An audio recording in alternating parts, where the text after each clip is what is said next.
AITA for refusing to take out a $75,000 loan to fund my brother's wedding when my family says his work elevates food while I just raise fish? Original post. I'm sitting in my truck right now at the hatchery, typing this on my phone because I can't stop shaking and I need someone to tell me if I'm the crazy one here. I'm 33M, and I've worked in aquaculture for 11 years. For the last 6, I've been the manager of a sustainable fish hatchery that supplies trout, salmon, and other species to restaurants, conservation programs, and recreational fishing operations across 3 states. I have a master's degree in fisheries biology. I've published papers on sustainable population management. Last year, our hatchery received recognition from the State Environmental Agency for our work in restoring wild salmon populations in rivers that were nearly dead a decade ago. None of this matters to my family. My brother Derek is 29, and he works as a sous chef at a trendy farm-to-table restaurant in the city. He's talented, I won't take that away from him. He can do things with a pan that genuinely impress me. But somewhere along the way, my parents decided that what Derek does is art, and what I do is, I don't even know, grunt work. Blue-collar nonsense that their oldest son unfortunately fell into? Growing up, Derek was always the creative one, and I was the practical one, which is parent speak for the one whose accomplishments don't photograph well for Facebook. When Derek got his first line cook job at 19, my parents threw him a party. When I defended my master's thesis on sustainable hatchery practices that could help prevent species collapse, my mom asked if I could explain it simply, and then change the subject to Derek's new knife set. I've made peace with this. Or I thought I had. 3 weeks ago, Derek announced his engagement to his girlfriend Maya, who's also a chef at the same restaurant. My parents were over the moon. The wedding is planned for next fall, and they want to do this whole elaborate farm-to-table celebration at a venue outside the city. Fresh ingredients, locally sourced everything, a celebration of food as art. The estimated cost? About $180,000. Derek and Maya can't afford that. They're line cooks, not executive chefs. They have student loans. My parents are retired and living on fixed income. They said they could contribute maybe $30,000 from their savings, but that's it. So last Sunday, at what I thought was a casual family dinner, my parents sat me down and presented their solution. I should take out a $75,000 loan to help fund the wedding. I actually laughed. I thought it was a joke. It wasn't. My dad launched into this speech about how Derek's wedding is once in a lifetime, and how it needs to reflect who he is as an artist. My mom talked about how the wedding would be featured in a local food magazine, and how this could launch Derek's career. And then she said the thing that's been echoing in my head ever since. Marcus, you have good credit and a stable job. Derek elevates ingredients into art. You raise fish. It's good work, honey, but it's not the same. Derek needs this. His work deserves to be celebrated properly. I just sat there. Derek, to his credit, looked uncomfortable. He mumbled something about how they didn't have to ask me, but he didn't actually tell them to stop. I tried to explain, calmly, because that's what I do, I stay calm, that my work isn't just raising fish. I told them about the conservation programs, about how our hatchery has helped restore runs in rivers where salmon hadn't spawned naturally in 40 years. I explained that farm-to-table restaurants like the one Derek works at, they rely on sustainable fisheries. Without people like me doing this work, there wouldn't be fresh, responsibly sourced fish for chefs to elevate. My mom actually sighed, like I was being tedious. Marcus, we're not saying your job isn't useful. But it's not creative. Derek transforms things. He creates experiences. You just maintain populations. I maintained populations so that rivers didn't die. I maintained populations so that ecosystems could recover. I maintained populations so that future generations could see wild salmon runs instead of just reading about them in history books. Just maintaining populations has been my life's work. And apparently it's worth less than a $180,000 party. I told them no. I said I wasn't going to take on $75,000 in debt for a wedding, especially when I wasn't even asked if I wanted to help. I was told that I would. My dad got angry. He said I was being selfish, that I was jealous of Derek's success, that I'd always resented how talented he was. That one hurt. Because I don't resent Derek. I've always supported him. I've eaten at his restaurant a dozen times. I've talked him up to everyone I know. I've never once asked him to acknowledge what I do or to thank me for the fish his restaurant probably buys from suppliers connected to operations like mine. The dinner ended badly. My mom cried. Derek wouldn't look at me. Maya was silent the entire time, just watching everything unfold. I left, and I've barely talked to any of them since. My parents have texted me every day. The messages started out guilting, "We just want Derek to be happy," and have escalated to angry, "You're destroying this family over money." Derek sent me one message that said, "I didn't ask them to do this, but I really could use your help, man." I haven't responded. Here's the thing, I could afford the loan. My credit is excellent. I've saved aggressively. But $75,000 is not a small amount, and I'm trying to save for my own future. Maybe a house, maybe my own small-scale sustainable operation someday. Why should I derail my financial goals to fund a wedding that exists primarily to showcase my brother's career, for a family that has never once acknowledged mine? But I also can't stop hearing my mom's voice. "You just raise fish." Am I the asshole for refusing? Edit. I need to step away. My mentor at the hatchery just came by my truck and asked if I was okay. Apparently, I've been sitting here for 2 hours. I showed him this post and he wants to talk. I'll update when I can. Update 1, 3 days later. I didn't expect so many responses. I've read through hundreds of comments over the past few days, and I want to thank everyone who took the time to validate what I was feeling. A lot of you said things I needed to hear. But the most important conversation I had was with Harold. Harold is 67 years old. He's been in aquaculture his entire adult life. He founded the hatchery I now manage, and even though he's technically retired, he still comes in several times a week to check on the tanks, mentor younger staff, and remind us all that we're doing sacred work. That's what he calls it. Sacred work. When he found me in my truck that day, he didn't say anything at first. He just stood there, waiting, because Harold is patient the way rivers are patient. When I finally told him what happened, he got this look on his face that I'd never seen before. It wasn't anger exactly. It was something deeper. "Come walk with me," he said. We walked out to the rearing ponds, where the juvenile salmon were preparing for their release into the river system. Thousands of small silver bodies, schooling together, learning the behaviors they'd need to survive. In a few weeks, we'd transport them to the release site and watch them swim away into water that their ancestors had been swimming for 10,000 years before industrial pollution nearly erased them. Harold stopped at the edge of the pond and watched them for a long time. "Marcus," he finally said, "do you know why I started this hatchery?" I didn't. In 6 years of working with him, I'd never asked. In 1982, I watched the last wild salmon run in the Clearwater River. There were 17 fish. 17. My grandfather told me stories about runs so thick you could walk across the river on their backs. And I watched 17 fish try to spawn in water that was too warm, too degraded, too damaged by everything we'd done. By the next year, there were none. He turned to look at me, and his eyes were wet. I started this hatchery because I couldn't save those fish. But I could raise their children. I could bring them back, one generation at a time. And you, he pointed at me, you've helped make that happen. The Clearwater had its first natural spawn in 41 years last season. Because of our fish. Because of your work. He put his hand on my shoulder. What your mother said to you. That's not honest assessment, son. That's emotional abuse. It's a parent telling their child that the thing they've devoted their life to doesn't matter. And that's a lie.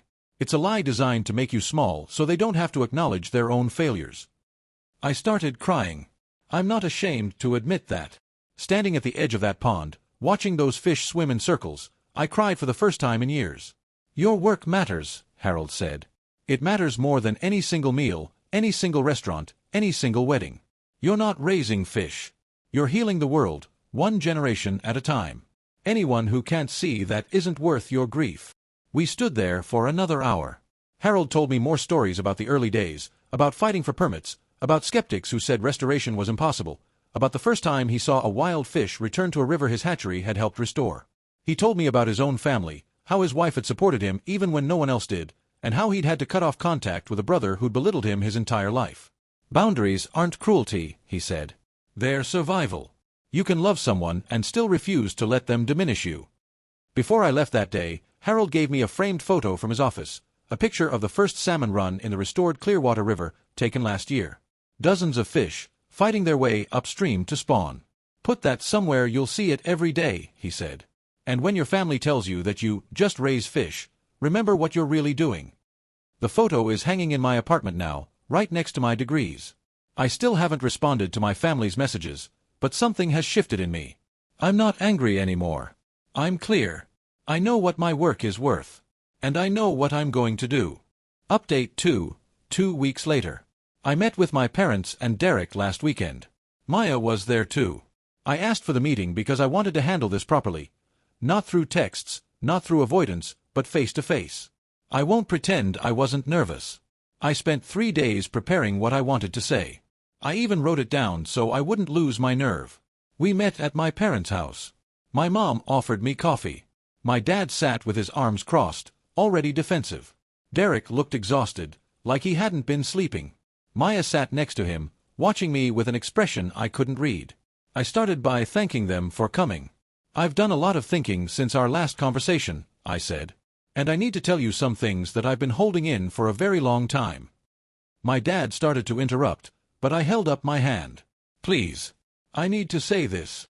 He went quiet. I told them about the hatchery. Not the technical details, they'd never cared about those, but what it meant. I told them about the Clearwater River, about the 17 fish, about the 41 years of absence and the first natural spawn. I told them about the letters we get from conservation groups and schools and tribal nations thanking us for our work. I told them about the ecosystems we've helped heal, the species we've helped save, the rivers we've helped bring back to life.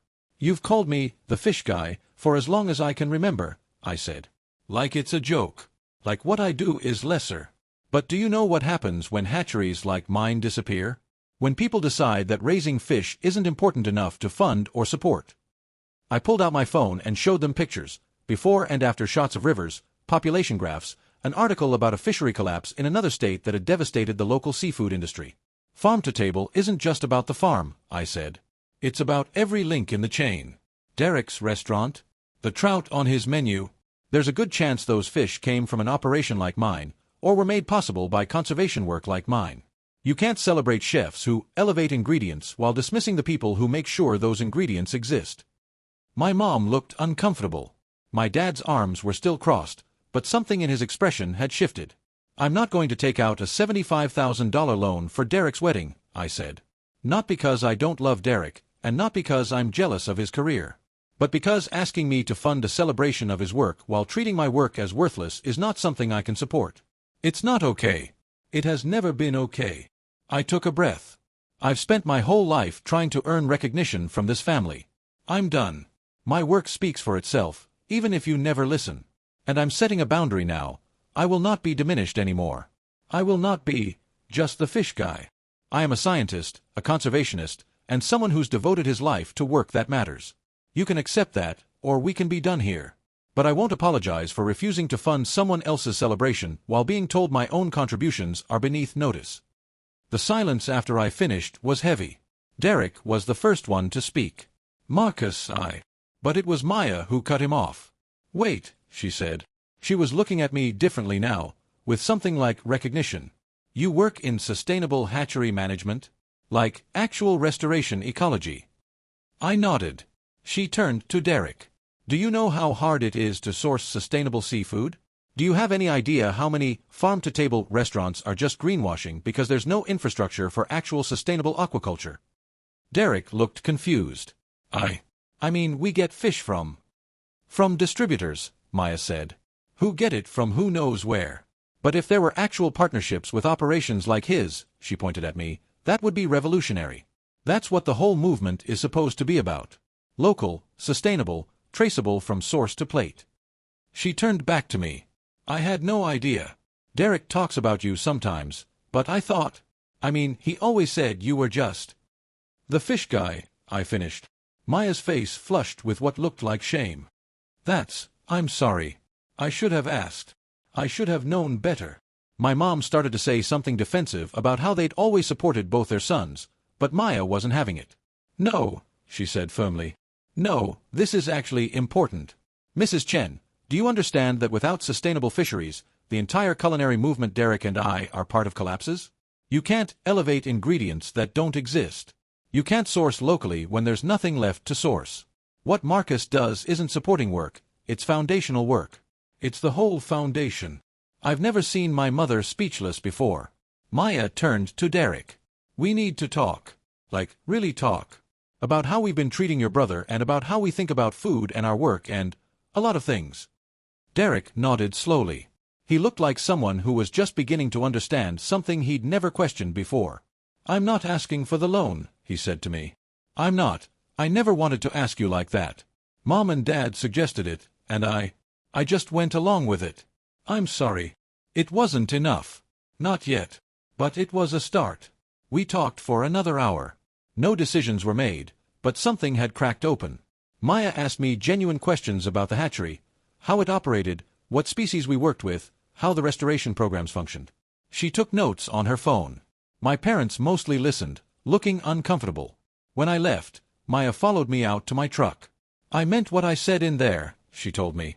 I think Derek needs to understand where ingredients actually come from. Not just the farms, but the whole system. And I think he needs therapy, honestly. His whole identity is wrapped up in being the talented one, and I don't think that's healthy for him or fair to you. I didn't disagree. I'm going to push for that, she said. And I'm going to push for us to rethink this wedding. It doesn't need to be $180,000 of spectacle. It should mean something. She shook my hand before going back inside. I drove home feeling like something fundamental had changed, even if I couldn't yet see where it was leading. Update 3, 3 months later. I wasn't sure I was going to post this final update, but I think I need to, for closure and because so many of you asked. The wedding happened last weekend. It wasn't the $180,000 farm-to-table spectacular my parents originally envisioned. It was smaller, more intimate, and more meaningful than anything they could have bought. Here's what happened in between. True to her word, Maya pushed Derek into therapy. He started seeing someone about 2 weeks after our confrontation at my parents' house. I don't know all the details, it wasn't my business, but Derek and I started talking more. Small things at first. He'd text me questions about fish, about sustainable sourcing, about whether the trout his restaurant served was actually responsibly raised. It wasn't, it turned out, which upset him more than I expected. About a month after he started therapy, Derek asked if he could visit the hatchery. I said yes. He came on a Tuesday, when we were doing health checks on the juvenile salmon. Harold was there, and the two of them hit it off immediately. Something about Harold's quiet intensity resonated with Derek in a way I hadn't anticipated. Harold showed him the rearing ponds, the monitoring systems, the careful work of maintaining water quality and tracking growth rates. He explained the genetics program, how we select for hardiness and disease resistance while maintaining genetic diversity to prevent bottlenecking. I watched my brother's face transform as he listened. This was a side of food he'd never considered, not the finished plate, but the years of work that preceded it. The decades of science. The institutional knowledge. The failures and setbacks and small victories that added up, over time, to rivers coming back to life. When we released a test batch of juvenile trout into the cold water of the stream behind the hatchery, Derek was silent for a long time. I never thought about any of this, he finally said. I thought about sourcing as a supply chain problem, not this. He gestured at the water, at the fish disappearing into the current. Not living things. Not generations of work. That's because nobody teaches it, I said. Culinary schools teach you to cook. They don't teach you where food comes from before it hits the kitchen. They should, he said. They really should. That visit changed something. Derek started calling me regularly, not just to ask questions, but to talk. He apologized, multiple times, 4 years of dismissal and condescension. He told me about what he was learning in therapy, how he'd built his identity around being the talented one, because he'd always felt like he was competing with me academically and professionally, and winning in the creativity domain was the only way he knew to feel valuable. Mom and Dad reinforced it, he said during one of our calls. They made it into this whole narrative where you were the practical one and I was the artistic one, and I leaned into it because it felt good. But it wasn't fair to you. It was never fair to you. I told him I appreciated that. I also told him that I forgave him, not because I'd forgotten, but because I could see he was genuinely trying to change. Our parents were slower to come around. My dad still makes occasional comments about how I could do more with my skills, whatever that means. My mom has started asking genuine questions about my work, though, and she actually came to the hatchery last month for a tour. She cried when Harold told her about the Clearwater River restoration. I didn't know, she kept saying. I didn't understand. I don't know if she'll ever fully understand. But she's trying, and that's something. The wedding itself was held at a small venue about 2 hours outside the city, an old farm with a pond and a beautiful view of the mountains. The guest list was trimmed from 200 people to 60. The budget was about $35,000 total, mostly covered by Derek and Maya's savings plus my parents' original contribution. And the menu featured fish from my hatchery. Maya designed the whole thing around the concept of source to plate. Every ingredient traced back to its origin, with notes on the menu explaining where each component came from and who had raised or grown it. The trout course included a small card with a photo of our rearing ponds and a brief explanation of sustainable aquaculture. I won't lie, I teared up a little when I saw it. But the part that broke me was Derek's toast. He stood up after dinner, looking nervous but determined, and he started talking about food. About what it meant to him, about why he'd become a chef, about the joy of transforming raw ingredients into something that brought people together. Then he looked at me. For most of my life, I thought my job was about transformation, he said. About elevating things. Making them better than they were. I thought that's what made what I do special. He paused, collecting himself. But I've learned something this year. Transformation isn't magic. It doesn't happen in a vacuum. Every ingredient I've ever touched existed because someone, somewhere, devoted their life to making sure it could exist. Farmers. Fishermen. Scientists. Conservationists. He raised his glass toward me. People like my brother. The room was quiet. Marcus doesn't just raise fish. He helps bring rivers back to life. He helps maintain populations that were nearly extinct. He does work that will matter for generations after we're both gone. And I spent most of my life dismissing that because I didn't understand it. He walked over to where I was sitting. I understand it now. Or I'm starting to. And I want to say, in front of everyone here, thank you, Marcus. Thank you for making my art possible through your science. I couldn't do what I do without people like you. None of us could. I stood up and hugged him. It was the first real hug we'd shared in years. The rest of the evening was beautiful. Maya's family, many of whom I'd never met, asked me questions about the hatchery all night. Harold came as my +1, and he spent an hour talking to Maya's grandmother about salmon migration patterns. My parents sat together, mostly quiet, but my dad shook my hand before he left and said, "I'm proud of you, Marcus." I should have said that a long time ago. It wasn't perfect. Healing never is. But it was real. Since the wedding, Derek and Maya have approached me about partnering on something bigger. They want to start a series of educational events, sustainable seafood workshops that combine cooking demonstrations with information about aquaculture and conservation. The first one is scheduled for next month at a community center in the city. I'm going to talk about hatchery operations and restoration ecology. Derek's going to demonstrate how to prepare sustainably sourced fish. Maya's handling the marketing and outreach. We're calling it, From Source to Plate, Understanding the Full Story of Sustainable Food. The response has been overwhelming. We've already had inquiries from 3 local schools about bringing students to the hatchery for field trips. A food magazine wants to write about the partnership. Harold is over the moon. He's been talking about starting educational programs for years, but never had the culinary connections to make it work. I don't know where all of this will lead. But I know that something that started as one of the most painful experiences of my life has turned into something I never expected. Partnership, respect, and a shared commitment to helping people understand where their food really comes from. Last week, Derek sent me a photo. It was from the first day he visited the hatchery. Harold had taken it without either of us noticing. In the picture, Derek and I are standing at the edge of the rearing pond, watching the juvenile salmon school in the clear water. We're both smiling. "Thanks for teaching me what matters," he wrote under the photo. "Every part of the chain deserves respect. I'm glad I finally learned that." I printed the photo and hung it next to the one Harold gave me, the salmon running in the Clearwater River. 2 generations. 2 kinds of work. Both essential. Both worth celebrating. Final edit. Thank you to everyone who followed this story and offered support. Harold wanted me to pass along a message to all of you. In this work, we're all in it together. The scientists, the chefs, the educators, the people who just care. Every part of the chain matters. Never let anyone tell you otherwise. I think that's the lesson in all of this, if there is one. We spend so much time ranking contributions, deciding whose work is creative and whose is just maintenance, whose achievements deserve celebration and whose deserve dismissal. But everything is connected. The chef needs the farmer. The farmer needs the scientist. The scientist needs the policymaker. The policymaker needs the voter. None of us exist in isolation. I didn't get an apology from everyone who hurt me. I'm not sure my parents fully understand, even now, how deeply their words affected me. But I have something better than a perfect resolution. I have a relationship with my brother that's more honest and more meaningful than anything we had before. I have a family that's at least trying to change. I have work that matters, surrounded by people who see its value. And I have a wall full of photos reminding me who I am. That's enough.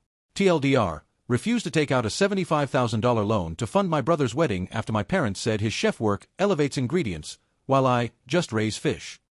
Discovered through therapy and education that he'd been dismissive without understanding what sustainable aquaculture actually involves. He and his fiancée transformed their wedding into a celebration of the entire food chain, including local fish from my hatchery. We're now partners on sustainable seafood education. Every part of the food system deserves respect, even the fish guy.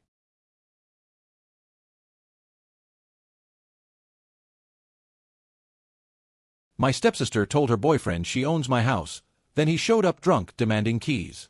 Original post. I, 28F, never thought I'd be posting here, but the events of the last 3 weeks have left me questioning everything I thought I knew about my family. I need to get this all out, and I could use some outside perspective on whether I'm handling this correctly or if I've somehow become the villain in my own story. Let me start with some background. My mom married my stepdad, Richard, when I was 12. Richard has a daughter, Kara, 25F, from his previous marriage. For the first few years, Kara and I got along reasonably well. We weren't best friends, but we coexisted peacefully. That changed when we hit our teenage years. Kara developed what I can only describe as a competitive streak that bordered on obsessive. If I got something, she needed the same thing but better. If I achieved something, she would either minimize it or claim she could have done it too if she'd wanted to. Our parents enabled this behavior constantly. Keep the peace was their mantra. Be the bigger person was directed exclusively at me. I learned to gray rock before I even knew there was a term for it. I worked my way through college, earned my degree in radiologic technology, and spent the last 6 years building my career. I'm now a lead radiologic technologist at a major hospital in our city. I work hard, I save harder, and last year I achieved my dream. I bought a townhouse. This townhouse is my pride and joy. It's a 3-bedroom, 2.5-bath unit in a quiet community with a small backyard and, this is relevant, a hot tub that the previous owners left behind. I've spent the last year making it mine. New furniture, fresh paint, a garden I'm cultivating. Every corner of this place represents years of sacrifice and discipline. Kara, meanwhile, has bounced between jobs, apartments, and relationships. She currently lives with our parents and works part-time at a boutique. I don't say this to be cruel, I genuinely don't care how she lives her life. What I do care about is what she's apparently been doing with mine. 3 weeks ago, I came home from a particularly brutal 12-hour shift to find things off. Nothing dramatic, just small things. A glass in the sink I didn't remember using. A throw blanket on the couch positioned differently than I'd left it. The hot tub cover slightly askew. I chalked it up to exhaustion and forgot about it. Then it happened again. And again. Food started disappearing from my fridge. A bottle of wine I'd been saving was half empty. My shampoo and conditioner were depleted faster than they should have been. I started to think I was losing my mind. That's when my neighbor, Dave, 60s, knocked on my door. Dave is the kind of neighbor everyone deserves but few people get. He's a retired contractor, keeps to himself mostly, but watches out for the whole street. He's the one who waters my plants when I'm working overtime. He's also the one with the most comprehensive security camera system I've ever seen. Hey, I wasn't sure if I should say something, Dave started, looking uncomfortable. But I've noticed some people coming and going from your place during the day when you're at work. Didn't recognize them. Figured you'd want to know. My stomach dropped. What do you mean, people? A young woman and a guy. They've been here maybe 4 or 5 times over the last couple weeks. They usually show up around noon, leave before 6. I must have looked as horrified as I felt because Dave immediately offered to share his camera footage with me. I went to his house that evening and watched 3 weeks of my life fall apart in high definition. There was Kara, my stepsister, walking up to my front door with a key I never gave her, and letting herself in with a man I'd never seen before. A tall guy, maybe late 20s, with the kind of confidence that comes from never being told no. They'd go inside, and hours later, they'd emerge, sometimes with wet hair, sometimes carrying what looked like leftovers from my fridge. One clip showed them in my backyard, in my hot tub, clearly having a great time. Another showed them leaving with a bottle of wine from my kitchen, the bottle I'd been saving for my birthday next month. But the worst clip was the most recent one. It showed them going upstairs. My bedroom is upstairs. My bed. My space. I called in sick the next day, the first time I've done that in 3 years, and went home to investigate. The evidence was everywhere once I knew what to look for. My bedroom sheets, which I'd washed on Sunday, had clearly been used. There was a long blonde hair on my pillow that wasn't mine. The bathroom smelled faintly of a cologne I don't own. My fancy body wash, the one I splurge on as a treat to myself, was nearly empty. I sat on my violated bed and cried for an hour. Then I got angry. Then I got strategic. Update 1. The confrontation, 3 days later. I spent the next 3 days preparing. I changed my locks immediately, investing in smart locks that I can monitor remotely. I installed my own security cameras, inside and out. I made copies of Dave's footage and saved them in 3 different locations. I documented everything, the missing food, the used toiletries, the state of my bedroom. Then I called a family dinner. My mom was thrilled. "It's so nice to have everyone together," she gushed as I walked in. Richard nodded approvingly. Kara was already there, scrolling through her phone with practiced disinterest. I waited until we were all seated, until the small talk had petered out, and then I struck. "Kara, who's your new boyfriend?" She looked up, surprised that I was initiating conversation. "His name's Tyler." "Why?" "Just curious. Have you told him much about yourself? Your job, your living situation, that kind of thing?" Something flickered in her eyes. "Wariness, I guess. Normal stuff. So he knows you live here with Mom and Richard?" The wariness intensified. "I mean, he knows I have family." I nodded slowly, keeping my voice measured. "Interesting. Because I've been having some issues at my townhouse lately. Things going missing, stuff being moved around. I was so confused until my neighbor showed me his security footage." The color drained from Kara's face. Our parents looked between us, confused. "I have hours of video showing you and Tyler entering my home without permission," I continued, pulling out my phone and placing it on the table. "Using my hot tub. Eating my food. Drinking my wine. Sleeping in my bed. 4 weeks." "Now wait just a minute," Richard started. "I'm not finished." I kept my eyes on Kara. "I need you to explain to me right now how you got a key to my house and why you thought any of this was acceptable." Kara's expression cycled through shock, fear, and then settled on something that looked disturbingly like defiance. "It's not that big a deal. Family visits family. That's normal." "You didn't visit me, Kara. You broke into my home while I was at work and used it like a vacation rental."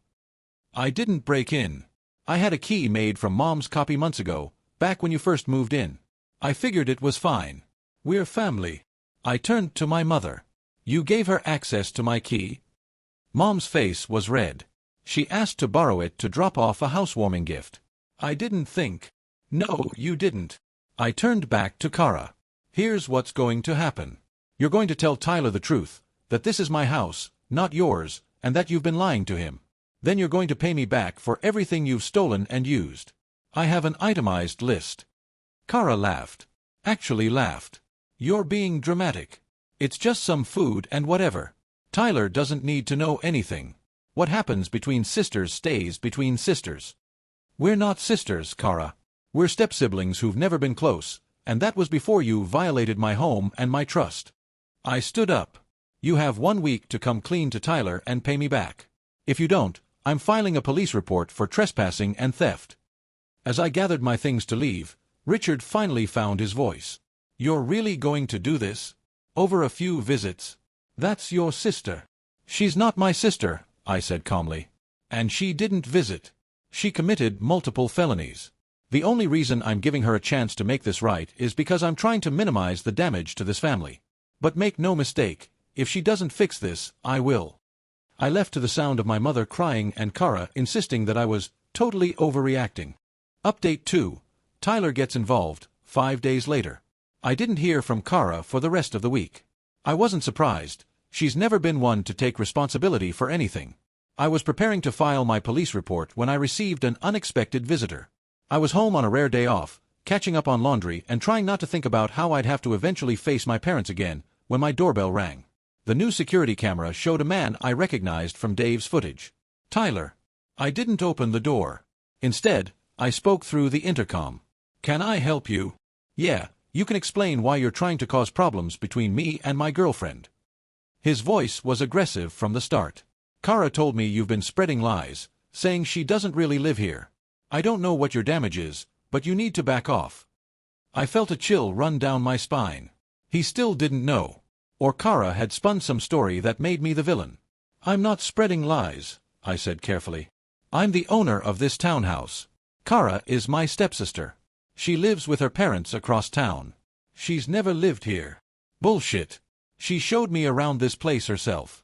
She told me about the renovations she did, the hot tub she installed. The previous owners installed the hot tub. I bought this home 14 months ago. I have the deed with my name on it. Whatever Kara told you was a lie. There was a long pause. Through the camera, I watched Tyler's expression shift from anger to confusion. She said you were jealous, he finally said. Said you always tried to take her stuff because your mom liked her better. Classic Kara. Projecting so hard she could work at a movie theater. I can show you the deed right now if you'd like proof, I offered. I can also show you the security footage of you and Kara entering my home while I was at work. I never gave her permission to be here, and I certainly never gave her permission to bring guests. Another pause. Security footage. My neighbor has cameras. I have my own now too. I have multiple recordings of you both trespassing on my property. Tyler's face went through several complicated emotions. She said this was her place. She gave me a tour. She said, "I'm sorry you were lied to," I said, and I meant it. Whatever Kara had done, Tyler appeared to be as much a victim of her deception as I was. But I need you to leave my property now. And I need you to understand that neither you nor Kara are welcome here again. What happened next caught me off guard. Instead of leaving, Tyler's expression hardened again. "No, see, I don't believe you," he said, his voice rising. "Kara loves this place. She cried when she showed me her bedroom, talking about how proud she was. You don't fake that kind of emotion. You're the liar here, trying to steal her home because you're some bitter, lonely." "I'm calling the police now," I interrupted, already dialing. "Please leave." "This isn't over," he shouted, finally backing away from the door. "Kara's gonna prove this is hers, and you're gonna look like the psycho you are." I stayed on the line with 911 until he drove away. They dispatched an officer to take my statement, and I showed them everything. The deed, the footage, the documentation of what had been taken. The officer was sympathetic and suggested I consider a protective order if Tyler showed up again. I didn't think I'd need one. I was wrong. Update 3. The night everything escalated, 9 days after initial confrontation. The next 4 days were tense but quiet. I went to work, came home, checked my cameras religiously. Kara didn't show up. Neither did Tyler. I started to hope that maybe the message had finally gotten through. Then, at 11:47 p.m. on a Tuesday night, my doorbell rang. I was already in bed, almost asleep, when the sound jolted me awake. I grabbed my phone and pulled up the security camera feed. Tyler was on my porch. Even through the grainy night vision, I could see he was swaying. His movements were uncoordinated. He was visibly intoxicated. "Hey!" he shouted at my door, pounding on it with his fist. "Hey, I know you're in there. Open up. I need to talk to you." I didn't respond. I was already dialing 911. "You need to give me my girlfriend's key," he continued shouting. "She said you took her key. That's theft. You stole from her and now you're keeping her out of her own house." The 911 operator asked me to stay on the line. I gave them my address, explained the situation, explained that I was alone and that the man outside was intoxicated and becoming more aggressive by the second. "I know you're watching me," Tyler screamed, apparently noticing the camera. "You think you're so smart with your cameras and your lies. Kara told me everything. You're trying to steal her identity. You're trying to take her life." He kicked my door. The sound made me flinch even though I was upstairs, behind a locked bedroom door. "Open this door right now or I'm gonna break it down. I swear to God I'll—" The police arrived before he could finish that threat. I watched through my camera as 2 officers approached, watched Tyler spin around to confront them, watched him take a swing at one of the officers and miss spectacularly. They had him on the ground and in handcuffs within 30 seconds. I came downstairs to speak with the officers once Tyler was secured in the back of their cruiser. They took my statement, reviewed the camera footage from that night and the previous encounters, and strongly recommended I pursue a restraining order. "Based on what we're seeing here, this isn't going to stop on its own," one officer told me.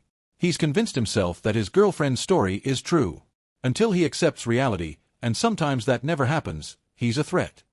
They arrested Tyler for public intoxication, attempted assault on an officer, and criminal threatening. He spent the night in jail. The next morning, I was at the courthouse filing for a protective order. Update 4. Legal proceedings and family fallout, 2.5 weeks after initial discovery. The emergency protective order was granted immediately based on the evidence I presented. The judge reviewed the footage of Tyler pounding on my door, his threats, his arrest. The order prohibited him from coming within 500 feet of me or my property. But I didn't stop there. I filed a police report against Kara for trespassing, criminal trespass, the first-degree kind, since she entered with intent to commit another crime, theft, and theft of property. The stolen items totaled over $400 when I added everything up: the wine, the food, the toiletries, the laundering costs for my bedding. In my state, that's misdemeanor theft. The police took my report seriously. Dave provided his footage as evidence. A detective was assigned to the case. Then the calls started. First, my mother. "How could you do this to your sister? She made a mistake. Tyler's a bad influence on her, that's all. You're ruining her life over some groceries." I stayed calm. "Mom, she broke into my home repeatedly, lied to her boyfriend about owning my house, and that boyfriend showed up drunk at midnight threatening to break down my door. This isn't about groceries." "But pressing charges? Getting the police involved? That's so extreme." "What would be extreme is if I did nothing and Tyler showed up again with more than just his fists. I'm protecting myself. I wish you could understand that." "Then, Richard, you need to drop these charges. This is a family matter, not a legal matter. We can handle this ourselves." "Richard, your daughter committed crimes against me. Repeatedly. Her boyfriend threatened me in my home. The time for handling this in the family was before she decided to use my house as her personal showcase. She said she just wanted to impress Tyler. She didn't mean any harm.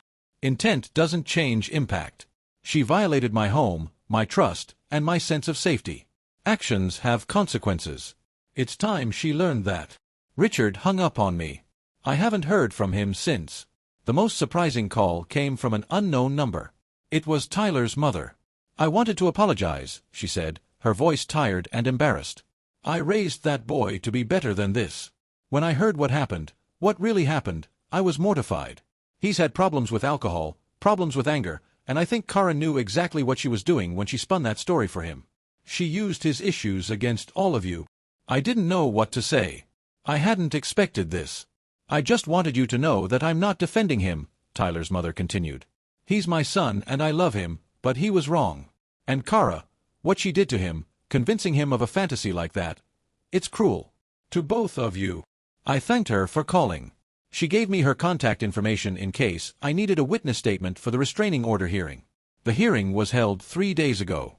Tyler showed up with a public defender, looking remarkably more sober and significantly more subdued than the man who'd screamed at my door.